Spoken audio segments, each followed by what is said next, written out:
러시아 침공으로 시작된 우크라이나와 러시아 전쟁이 1000일이 지났습니다. 2년 반 정도 지났는데요. 양측이 그동안 자제해오던 장거리 미사일도 서로 쏘아대면서 지금 긴장이 최고조에 이르렀습니다. 또 여기에 지금 북한군이 10,000명 이상 러시아 쿠르스크 지역에 파병이 된 것이 확인이 되면서 우리 안보와도 직접 연관이 돼 있는 그런 전쟁이 됐는데요. 오늘은 군사전략 국제정치 전문가이신 국방대학교 대학원 교수님과 함께 말씀 나눠보겠습니다. 안녕하세요. 네, 안녕하세요. 객관적인 전황? 전쟁이 어떻게 진행이 되고 있는 거예요? 사실상 전쟁은 마무리 상태로 가는 분위기는 맞는데, 네. 그리고 고착 상태인 것도 맞는데, 네. 마지막 이제 끝나기 직전에 긴장이 최고조로 달하는 상태. 소위 말해서 협상 전에 최대한 파이를 키우려는 네. 예, 그런 상태로 보시면 되고요. 우크라이나가 지금 전쟁 종결 전에 최대한 파이를 확보해야 되잖아요. 네. 그러면 지금 러시아가 점령하고 있는 우크라이나 땅에 대한 수복이 어렵다면 네. 러시아 본토에 대한 여러 가지 공격을 통해 가지고 네. 소위 말해 이제 주고받기 그거를 위해서 지금 최대한 노력을 하고 있는 상황이고 네. 종결 상태 직전에 마지막 치열함 바이든 행정부가 또 힘을 실어주고 있는 상황. 네. 이제 상황이 이렇게 막 그 고조된 것 중에 하나가 바이든 미국 대통령의 입장 변화였잖아요. 바로 에이테크임스. 이거 원래 지원은 해주지만 러시아 본토는 쓰지 못하게 한다. 확전할 수 없다라는 거였는데 이걸 지원을 했고 실제로 썼고요. 영국이 개발한 스톰 섀도를 써서 또 사상자가 많이 나왔다고 하고요. 어떤 정도의 중요도를 가진 어떤 성격의 무기들인가요? 에이테크임스 같은 경우는 최대 이제 300km 정도 되는 건데 실제 전쟁에서 많이 쓰였던 성공적으로 쓰였던 살상용 무기이기 때문에 이제 문제가 되는 것이고 우크라이나 입장에서는 영토를 방어하는 개념의 작전에서 러시아 본토를 위한 공격 무기가 처음으로 승인됐다는 것에서 굉장한 세계적인 관심을 끌게 된 거죠. Далекобійні можливості України є і не один, і тепер у нас є атакамс. І ми все це будемо використовувати. 심리적인 이제 효과가 있습니다. 한반도도 마찬가지잖아요. 위기 사태 발생 시에 38선을 넘어가냐. 네. 이거는 방어에서 이제 북한의 영토로 들어가는 것 때문에 굉장히 복잡한 네. 법적 문제가 발생하거든요. 더 좋은 무기는 많죠. 더 많은 승인을 할 수도 있지만 네. 그 마지노선을 상징화할 수 있는 게 에이테크임스랑 스톰 섀도우였는데 이거를 바이든 행정부가 끝나가는데 승인을 한 거죠. 지금 바이든 행정부가 끝나가서 그렇지 사실 바이든 행정부가 2, 3년 남았으면 이거는 확전을 불사한다. 이거랑 같은 오더입니다. 그러면 바이든 행정부가 지금 뭐 2달밖에 안 남았는데 이렇게 결정을 할 수밖에 없는 이유가 있을까요? 최대한 본인 내세웠던 대명분을 위한 여러 가지 유럽의 시그널이라든가 이런 것들에 대해서 한번 강화를 하려는 목적이 있습니다. 사실 유럽이란 국가도 우크라이나 사람들 불쌍해서 도와는 줘야 되겠지만 지금 2년, 3년째 전기세가 300%, 500% 인상되고 그거에 대한 불만이 구구정당, 국자정장, 득표로 나타나고 있습니다. 지금 300%, 500%나 전기세. 예를 들면 전기세 뭐 30만 원 내다가 지금 150만 원 내는 게 2, 3년이 넘어가요. 그래요. 그럼 뭐 저희들도 사실 우크라이나 국민들이 안타깝지만 전기세 그렇죠. 200만 원 낼 수 있어요? 이런 것들을 아무도 얘기를 못 하고 있었어요, 사실상. 근데 투표로는 나타나고 있었죠. 젤렌스키는 오기만 하면 돈 몇십 조씩 들고 간다. 네. 그래서 뽑히자마자 아들 트럼프가 비즈니스맨이라고. 용돈 가지고 가는 거 끝났다 이렇게 얘기를 했잖아요. 근데 이거 굉장히 꺼내기 힘든 말이잖아요. 기존의 민주당, 공화당 엘리트 입에서 나올 수 없는 얘기를 그렇죠. 트럼프는 미국 국민들이 왜 이렇게 돈을 많이 저기다 부어? 우리 당장 취업도 안 되고 내 아들도 집에도 놀고 있는데. 근데 그걸 얘기를 하고 싶은데 얘기를 못 하는 걸 트럼프가 이제 건드려서 폭발시킨 거거든요. 그러다 보니까 지금 바이든은 마지막 소위 군기잡기 방식이 좀 동원이 되는 거죠. 예, 본인이 기치로 내세웠던 가치동맹 하에서는 우크라이나를 절대 보호를 해줘야 되거든요. 이 레거시를 좀 지키려고 하는 예. 마지막 수단이다. 예, 거기에 북한까지 들어와서 이제 확정이 될 수 있는 상황이기 때문에 더 강력한 조치가 좀 필요했던 거죠. 그 러시아가 이제 바로 반격을 했거든요. 오레시니크가 개암나무라는 뜻이라고 하던데 위협적인 무기라고 봐야 되나요? 사실 우크라이나 전쟁 전에 극초음속 미사일이라고 킨잘 뭐 이런 것들을 러시아가 내세우면서 너희의 미술 디펜스 시스템이 이제 무력화됐다. 그래서 미국 내에서 난리가 나서 우리도 극초음속 미사일을 만들어야 된다. 이런 논쟁들이 있다가 이제 좀 가라앉았었거든요. 근데 이거는 사실 극초음속에 해당하는 미사일 중에 하나로서 대공방어를 무력화시키는 소위 말해서 이제 극초음속에 해당된다고 얘기를 하는 게 너희 방공망을 무력화시키는 무기도 우리 갖고 있는데 사실 참았었는데 네. 너네가 ATM 컴퓨터 쓰니까 나도 이걸 쓰겠다라는 이제 조치로서 이걸 드러낸 거죠. Добавлю, что противодействия такой ракете, средств ее перехвата на сегодняшний день в мире нет, не существует. И еще раз подчеркну, 너무 빨라서 이걸 못 잡는 건가요? 그냥 빠르기 때문에 그런 것도 있고 대형 발사되거나 고정 발사대가 아닌 경우에는 이런 것들 포착하기 어려운 그 부분들이 있거든요. 이런 것들에 대해서 좀 유리한 무기체계를 좀 가진 것이죠. 이게 핵탄두를 다 여러 개를 동시에 설치를 해서 각각을 터트릴 수 있다. 다탄두, 예. 각계 목표, 재도립체. 맞습니다. 상징적인 메시지를 주는 거죠.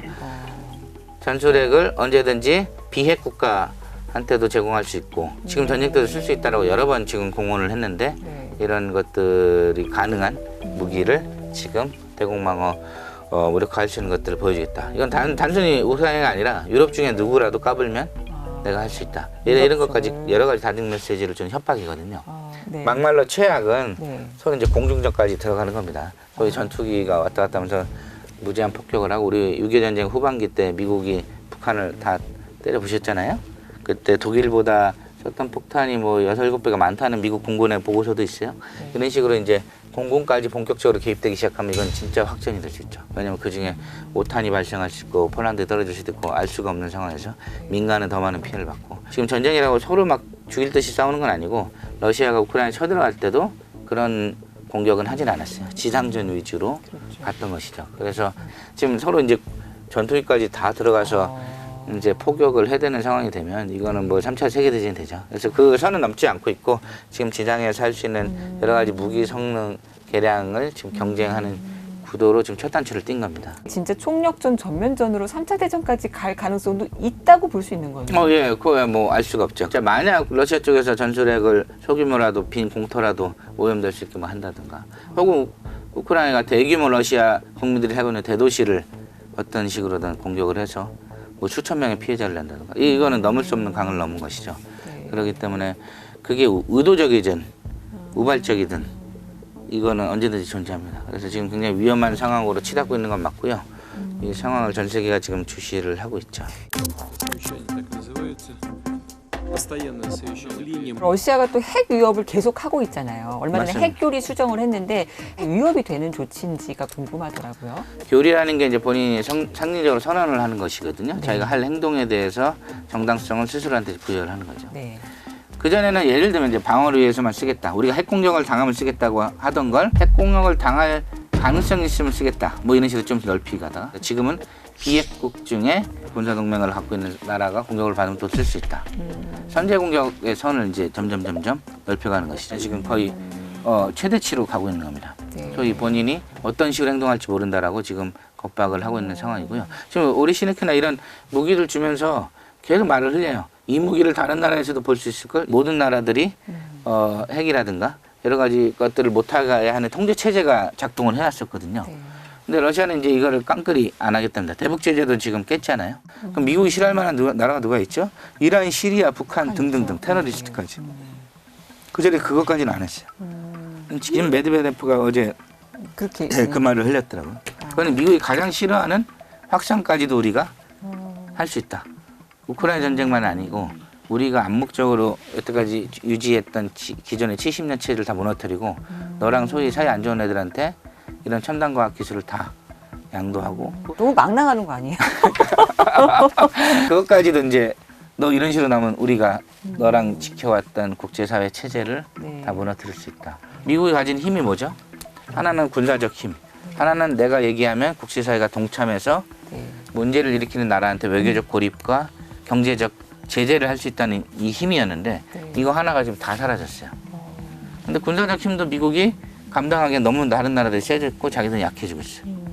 그럼 이제 미국이 주도하던 사회는 무너져 가겠죠. 지금 대만하고 한반도를 분리해서 보다가 지금 묶어서 보거든요. 복합적 위기라고. 네. 왜냐면 북중러가 가까워지면서 대만에서 무슨 일이 발생하면 중국이 북한한테 어떤 액션을 해달라고 요청할 수도 있고 러시아나 북한이 미국 쪽을 약하게 만들기 위해서 여러 가지 또 한반도 위기 때 러시아는 당연히 개입을 할 거고. 네.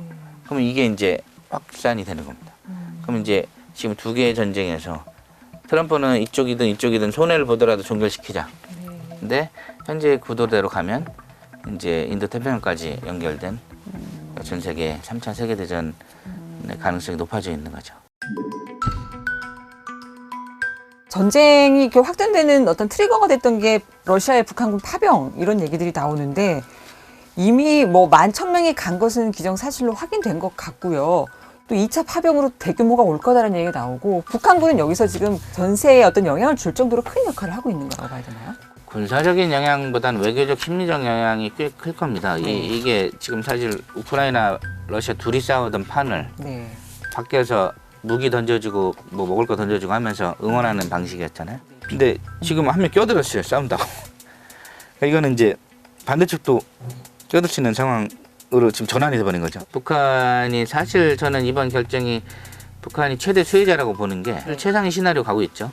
전쟁이 사실상 정결 모드로 가게 되면 북한 입장에서는 뭐 최소의 희생으로 최대한의 이제 보상을 받을 수 있는 상황이 됐고 국제사회에도 본인의 존재감을 알린 것도 있고 국내적으로도 뭔가 국제적인 행동을 취해서 김정은이 트럼프 푸틴하고 같은 지도자 선상에 올라서는 쾌거를 이룰 수도 있고 실제 보상받는 것 중에 여러 가지 무기 형태로 받는 것도 당연히 있지만 경제적 보상도 꽤 클 것이고 또 하나는 한반도에서 위기 발생 시 북한에 우군이 생긴 거예요. 한반도에서 어떤 위기상이 발생 시에 러시아가 못 본 척 할 수는 없잖아요. 한반도에서 위기 발생 시 우리는 좌시하지 않겠다라고 저기 국동 지역에다가 미사일 부대를 옮길 수도 있어요. 그리고 사거리 안에 평택하고 네. 뭐가 들어온다.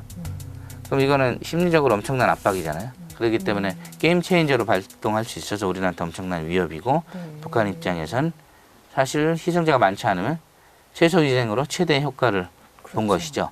김정은 독재자가 이제 대내적으로 이것 때문에 북한이 정권이 흔들리는 거 아니냐라는 기대를 많이 하고 싶어 하는 것 같은데 제가 보기에는 그거는 좀 희망적인 사고고 국가유공자 대우를 해주고 평양에 아파트를 주고 동생들은 김일성 대학에 입학시켜주겠다.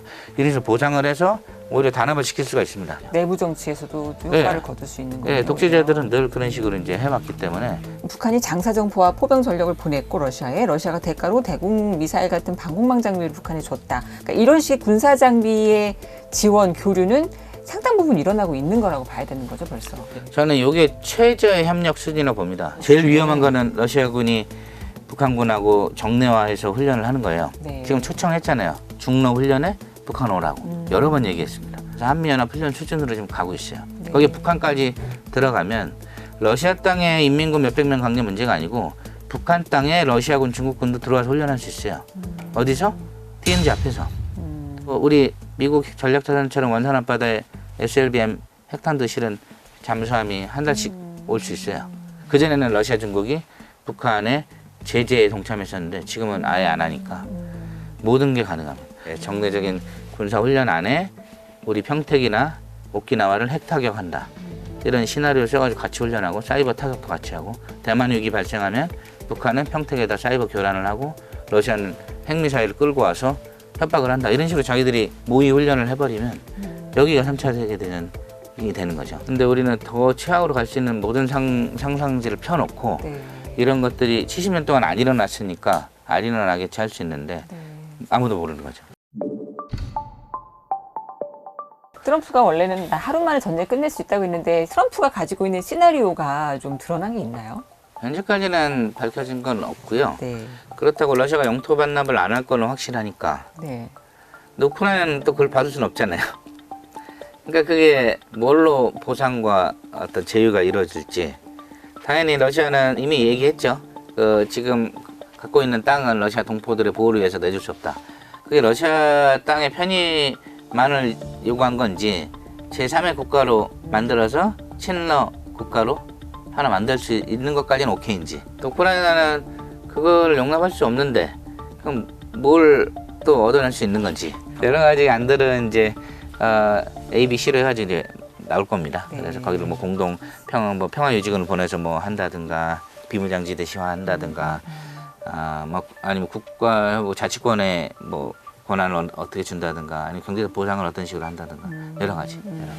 나토는 뭐 러시아에서 절대 받아들일 수 없는. 예, 말로는 우크라이나 도와주자고 다들 외치는데 나토에 들어오는 거는 유럽 국가들이 찬성하지 않고 젤렌스키도 잘 알고 있고요. 우크라이나 네. 국민들도 알고 있지만 서럽지만 어느 정도 이제 전쟁을 최대한 우크라이나 국민들의 마음이 다치지 않는 선에서 종결을 하느냐가 지금 최대 이제 고민거리죠. 협상을 자체는 실제 1, 2년 넘게 걸릴 수 있습니다. 한국 전쟁도 사실 네. 스탈린이 반대해서 2년 걸렸잖아요. 종전 협정에만 그렇게 예, 걸리는 거죠. 그렇기 때문에 이거 굉장히 지난한 과정이기 때문에 그 전까지 소위 우리도 백마고지에서 굉장히 많이 죽었잖아요. 돌아가신 분들도 많고 그런 과정들은 좀 있을 겁니다. 그 정도로 어려운 미션이군요, 이게. 그럼 우크라이나에다 저희가 그 일상 무기를 제공하는 것이 러시아 쪽에서는 제공하면 끝이다. 어떻게 해야 되는 건가요? 우리가 우크라이나에 할 수 있는 또 여러 가지 방식의 역할들이 있어요. 네. 전후 체제의 재건 사업 이런 것들 꼭 돈벌이라서가 아니라 우크라이나에 그렇죠? 상하수도 깔고 건축하고 그리고 거기에 학교와 건물을 세워지고 군대를 훈련시키고 네. 우크라이나 국민들한테 실제 도움 줄 수 있는 건 엄청 많습니다. 러시아와의 관계라든가 우크라이나 관계 다 고려를 해야 되거든요. 네. 그렇기 때문에 왜냐하면 러시아가 계속 북한 편을 들어버리면 플러스 알파 되는 것도 없고 제재도 안 먹히고 네. 러시아랑 북한이 더 많이 가까워지게 하면 안 되고 동시에 우크라이나 국민들이 서운할 정도로 국제사회 역할을 안 해도 안 되니까 요 그 방법론과 옵션들을 잘 검토를 해야 되겠죠. 앞으로도 풀어야 될 고찰 방정식이 진짜 복잡한 것 같습니다. 이 상황이 또 진전이 돼서 또 다른 뉴스가 있으면 또 그때 상황 분석할 때 다시 모셔서 말씀을 듣도록 할게요. 네. 네 감사합니다. 네, 감사합니다.